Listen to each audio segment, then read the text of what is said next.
It was a night of smooth jazz and love at the Garden Estates Senior Center on the south side of town tonight, as the Independent and Assisted Living Center played Cupid with their senior speed dating event. 20 men and 20 women dressed in their Sunday best joined in on the fun tonight. The women stayed seated while the men spent 5 minutes with each getting to know them.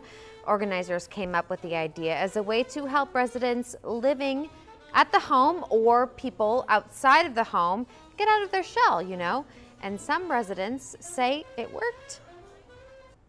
Well, I think that it gives everybody something to look forward to, something, a little out of the ordinary. We entertain ourselves pretty well. No word yet on if there was a special match for anyone.